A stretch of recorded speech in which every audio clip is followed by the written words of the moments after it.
Welcome to the Getting Through Today podcast. I'm Brita. Come along with me as I share my story of the ups and downs through chronic illness and depression, all while being a mother of 5.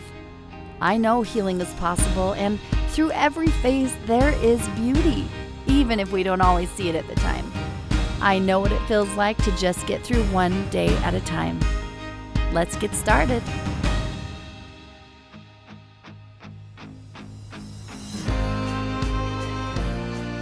Hi, beautiful warriors, and welcome to the very first episode of my podcast, Getting Through Today.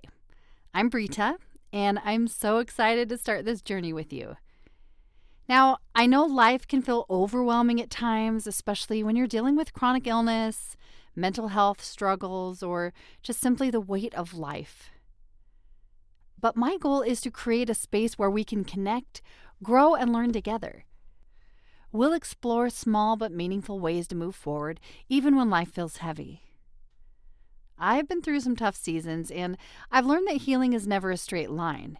It's messy, it's complicated, and it takes a lot of grace. Grace for ourselves and for our journey. But I also believe in the power of taking one small step at a time and holding on to hope, even when it feels out of reach. So whether you're here looking for encouragement, practical advice, or just a reminder that you're not alone, I'm glad you're listening. And my story isn't just about the challenges I've faced, it's about the strength I've found along the way and the hope that has carried me through. Today I'm going to share my story, the highs and the lows. I hope that by sharing my journey you'll feel inspired to reflect on your own story and find the beauty in your own brokenness. Let me take you back to the beginning of my journey.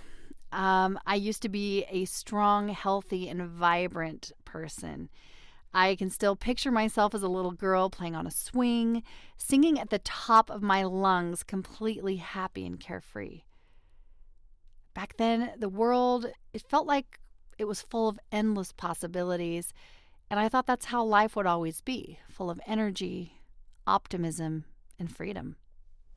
When I was young, my mom got my sister and I into a dance class, and we loved dancing.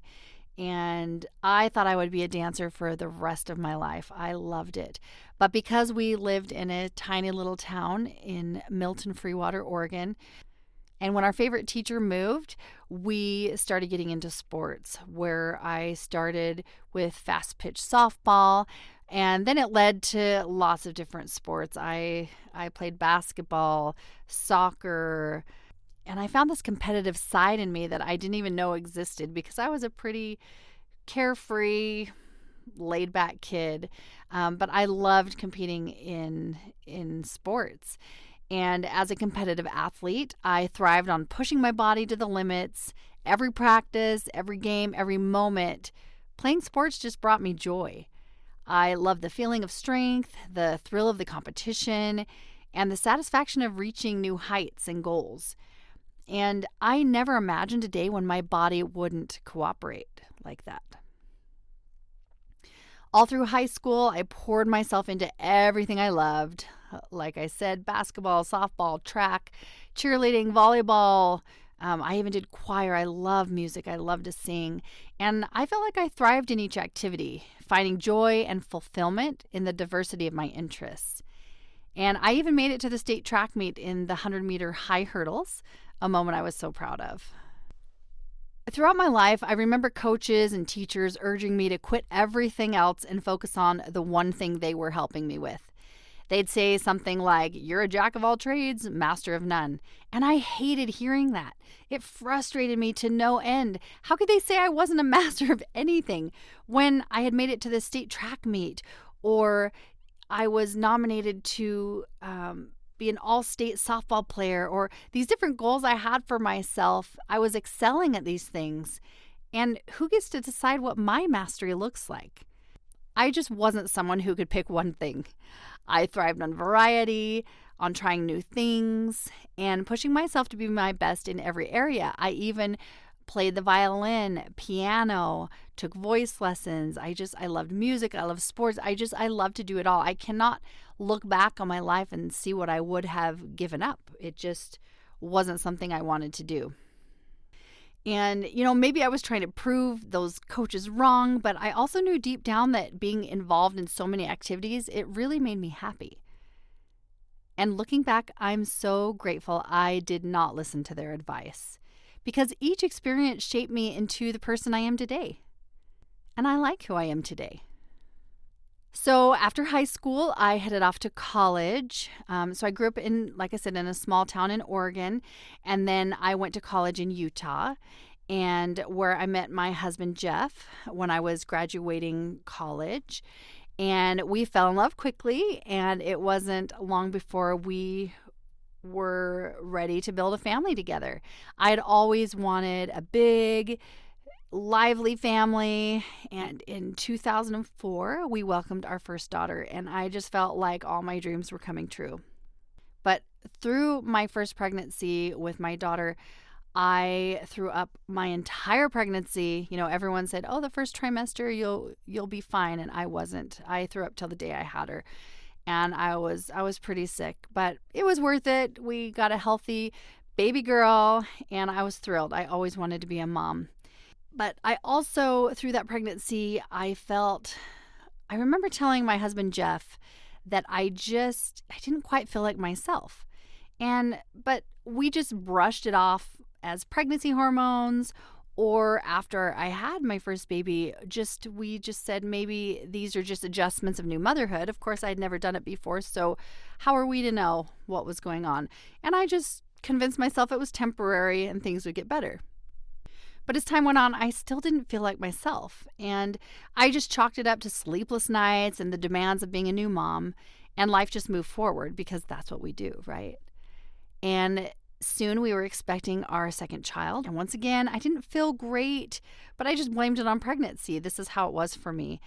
And we moved to Seattle when I was pregnant with my second daughter. And I just told myself my low energy and fatigue were because of the constant rain and overcast skies. It's just the weather, right? But it was more than that, and I didn't realize it. And when we moved back to Utah with its bright, sunny summers, my health didn't improve, and in fact, it got worse. And during my next two pregnancies, things escalated, and I started experiencing episodes we thought were seizures.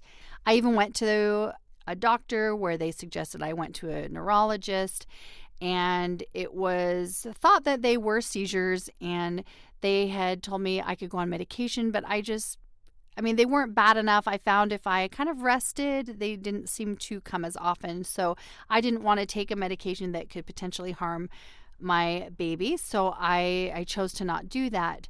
But later down the road, after lots of tests and lots of different things going on, it was suggested that those might have been mini strokes. And it was pretty crazy. I have more of my story in my book. I wrote a book called Getting Through Today, How Chronic Illness Taught Me the Beauty in Being Broken. And it goes into more detail of this story, but I just kind of want to give you an overview of what I'd been through. And when I was pregnant, having my third child and then having my fourth, I was scared and confused about what was going on with my body. But I was just hoping that it was how my body was responding to pregnancy. So I really just kept brushing it off, and I'd always been a healthy person. So I just thought after the boys were born, I would get healthy. So I had my first daughter in 2004, and then my next daughter in 2006, then my son in 2007, my next son in 2008. And then we ended up adopting our fifth child in 2012. Anyways, so after my boys were born, my health did not get better. This was actually the beginning of a long, grueling battle with chronic illness and depression. It was crazy. These diagnoses came one after the other. Celiac disease, Hashimoto's, an atrial septal defect in my heart, which is a large hole in my heart that required surgical repair. That was actually what they thought were causing the mini strokes. And then eventually Lyme disease. And with Lyme disease came other co-infections and so many things. I'll be honest, each diagnosis felt like a wave crashing over me, just leaving me gasping for air, literally. With every new condition came new limitations, and with each limitation, I sank deeper into denial. I'd always been strong physically, emotionally, and mentally. And admitting I was struggling felt like I was failing. And I think there was this denial factor there that if I didn't say it or I didn't believe I had these health issues, that it wasn't there. But that was not true. And I pushed myself and pushed myself until I couldn't anymore. And one day my body just simply gave out. And I get emotional because for nearly 10 years I was bedridden.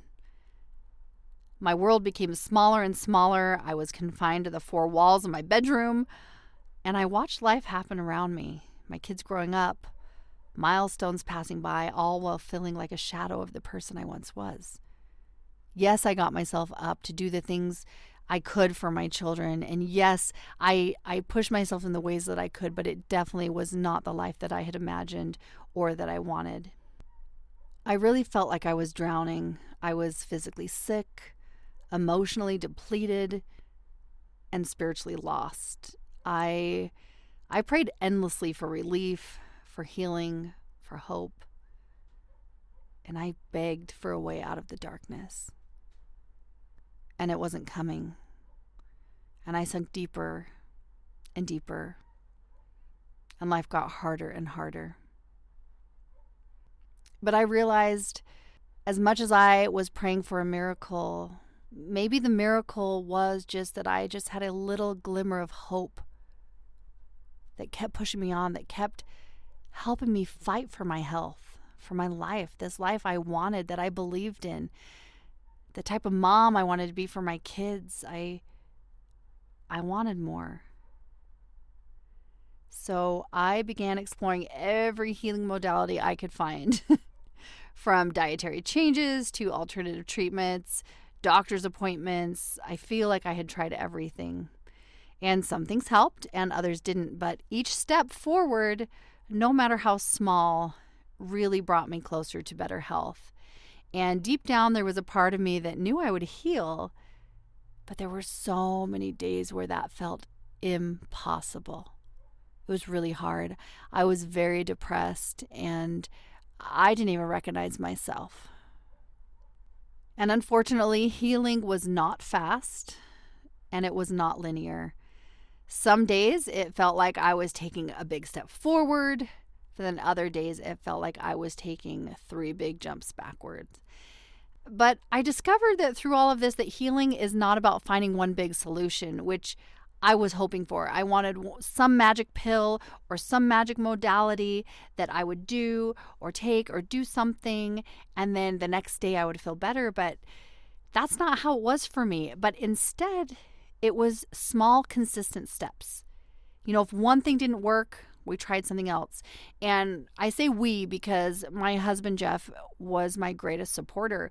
We'd go to a doctor appointment or we would go to the next modality and we'd hear the price tag and I'd look at my husband like, there's no way we can do this. And he would look at me and say, we'll figure it out. And I always felt so supported by him. But it was hard. It was hard on our relationship. It was hard on our finances. We were still paying off medical debt. But I always was very thankful for a husband that said, we'll figure it out, because we have. And without his support and encouraging me to try the next new thing, I know I wouldn't have healed. So I'm very grateful for him. So like I said, healing is about believing, even on the absolute hardest days that you have, that there is still hope. Somehow you find it. And gradually, slowly, slower than I wanted, the pieces of myself started to come back together. And I'm not the same as I was before, and I felt like I kept wanting to be that same person that I used to be, but I am different now. But in many ways, I am stronger, more resilient, and more compassionate toward myself and others. I love this quote by Malcolm X. He said, "There is no better teacher than adversity. Every defeat, every heartbreak, every loss contains its own seed, its own lesson on how to improve your performance." And these words resonate deeply with me today because adversity has been my greatest teacher. I haven't always liked it. I'll be honest, many days I was yelling at God saying, just take this away from me. Help me feel happy. Help me feel good. Help me be healthy. And that's just not how it worked. But I can see now that this version of myself is stronger and more beautiful. And I have this beautiful life that I never could have imagined had things just gone the way I wanted it to. And all these experiences have taught me how to find strength in my weakest moments, how to search for the beauty in all the broken places, and how to hold on to hope even when everything feels lost. Now, as I've walked through some of the hardest and darkest seasons of my life, music has always been something that I've always really been drawn to. It's a way for me to process my emotions that words weren't able to capture. Music, I feel like, gives me a voice when maybe I was silenced by my pain, and it really became a companion on my healing journey. And I have a lot of music that I wrote kind of in those darkest moments that I will be sharing. Some of them are hard to sing, but I feel like it's important. It's an important part of my story because that's how I was helping myself get through the day. Just recently, I was able to write a song called The God I Know, and it's one of my most recent songs. This song has become a reminder to myself of the grace and mercy that I needed, not just from a higher power, but from within myself. And even though the lyrics reflect this God of compassion and not judgment and who meets us in our brokenness with unconditional love, it's actually also about feeling that way about myself. For a long time when I was going through all the depression and chronic illness, I hated myself. I hated that life. I didn't want to live that life. And so I feel like this song is kind of about rediscovering hope even when everything feels lost. And then another one I wrote is called Beautiful Broken. And this song is deeply personal because it captures just the essence of what I've learned through my journey, that there is beauty in our scars and strength in our struggles. And I can say that I do feel stronger now. And I am grateful for what I've been through, even though there were many moments that I did not feel that way. You know, and that song, Beautiful Broken, it's about rebuilding. Like I said, not as the person as I was before, but as someone even stronger and more whole. Music has just really taught me that healing doesn't always come through answers, but it can come through connection because it allows us to feel understood and seen and less alone in our struggles. And so my hope that these songs that I will be sharing as well will do the same for you. Looking back on my journey, I've come to understand that healing, it's not about perfection. It's about progress. And it's not about reaching a point where everything is fixed or going back to the person you once were, but healing is about becoming this new version of yourself. And that new version of yourself is shaped by the lessons that we've learned and the strength we've gained through our struggles. And for me, the beauty of healing does lie in those broken places. Those cracks and those scars aren't something to hide, even though sometimes I don't want to talk about it. My story is a story of resilience, survival, and growth. That's how I see healing. Not erasing the pain, but embracing it as a part of who I am today. And like I said, one of the most powerful lessons I've learned is that healing is not linear. Unfortunately, there most likely will be setbacks. And sometimes it feels like you're moving backward rather than forward, but every step, no matter how small, is worth celebrating. And I've tried really hard to do that for myself because even when progress feels invisible, it's there. And healing is often happening beneath the surface in ways that we don't always immediately notice. But we have to just continue on. That is important. There were so many moments in my journey when I thought I was failing because I wasn't improving as quickly as I wanted to. And I'd get frustrated with myself for not being stronger, or even on days when I was having a bad day, I would be frustrated with myself.